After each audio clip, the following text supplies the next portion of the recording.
What's up, guys? Welcome back to Neon Trash. Tom of the Hammer here, hanging out with the dreaded Dean. Adam McDouglies. How's it going? We've got Johnny Rockets. Hello. We did the old VHS Vault Roulette and landed on what movie, Dougals? Guns of Diablo, starring Charles Bronson. Yeah. We have no idea what this movie's about. Has Bronson and Kurt Russell been in a movie together before this or after?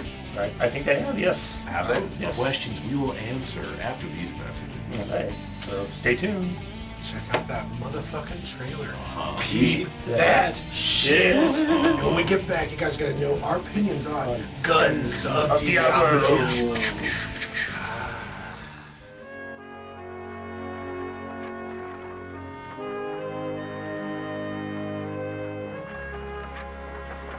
Ain't it funny, Father? Here we are going to California to find gold, and we already found it. Better not count your nuggets before they're hatched, Jamie. Mr. Knudsen told me. He ain't no liar, honest, Father. He was a wonderful man. I'm sure he was, Jamie. And nothing can change that, can it? No, sir. But just the same, I know there's gold there.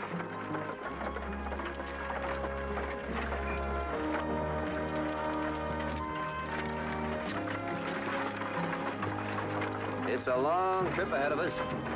Think you can make it? I can make it. Stay beside me, Link.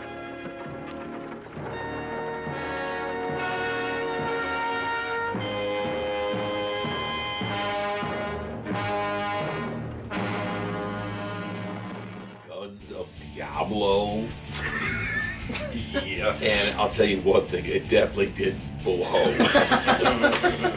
We did a little digging on this, just kind of trying to find something to do while we watched this movie, because we definitely needed to pass the time while we were watching this. And Tom, you found some interesting things about Guns of Diablo. Yeah, so apparently this is the final episode to a television show from back in the day. It says here, Charles Bronson, he was the fastest gun alive. It shows all this chaos happening on the front of this thing. He doesn't shoot a gun until like an hour and a half Yeah, into the movie. Kurt Russell, The kid. Yeah, he's like only 12, I think it was only like 12, 13 years old when he made this. That was the show. yeah, But he's like not in this He barely movie. faked it. Yeah, he's I mean, in maybe 15 minutes of the movie. Yeah, it's like a little sidekick role, essentially.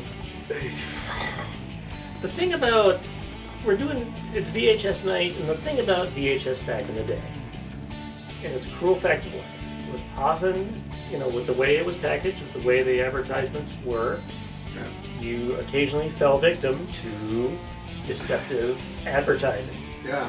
we have been bamboozled, Yes. hornswoggled. Yes. Very much like an old video game that has a badass cover, but then it's just like Pong. Yeah, exactly. See, it's just like those old school games. Same dynamic. Yeah. That's what the case was here. Okay, we saw this. This looked like, it looked like the 70s era, a lot of action-packed, spaghetti western era and all that and shit. Nope. It's got Charles Bronson and And there's no Kurt Kurt Russell. Russell. Whoa! Like a couple of fucking morons. Ultimately, what it comes down to, this movie's a time capsule.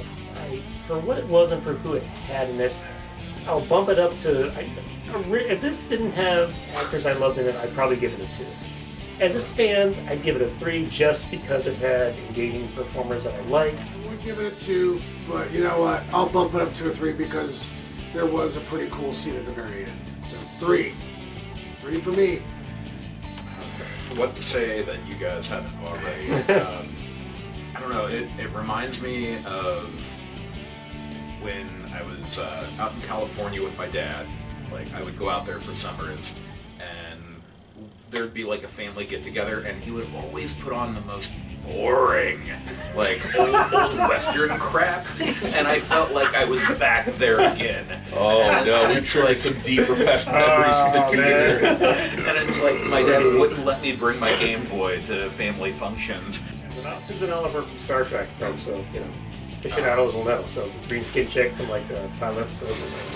This guy's done extensive research. Popping a weird Star Trek bummer over here. But other than that, Beam me up, Scotty. other than the lady being, easy on the eyes, I don't know if I can say anything good about this movie. Like, it's cool to see Charles Bronson so young. Well, I say so young, but he's like 40.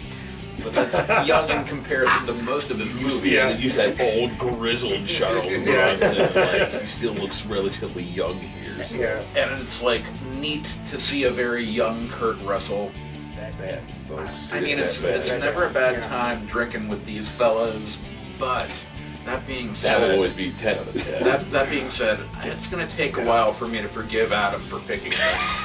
Okay, yeah, I should have picked Hercules Unchained. I'm sorry. Oh my goodness. To be fair, the randomizer dooms Dooblies to a bad pick here. The randomizer. Right. I'm gonna have to have a Train showdown with the riders. randomizer at some point. All right, guys. Well, that is our opinion about the made-for-TV movie. I don't even know if this episode would be called Guns of Diablo, but there it is. That is our review of Guns of Diablo. Terribly boring. If you're We watched it, so you don't have to. That's Swatting. true. That's true. Neon Trash, the old VHS vault, well, it burps up a bastard of a movie. Yeah. Or maybe you're an 80-year-old man, and this is your thing. Well, there it is, guys. Hope it's been informative. Until the next time, Tune in to Neon Trash. But don't tune into this. Don't tune into Guns of Diablo. So bad. That was so bad. What a waste of time. What a complete waste of time.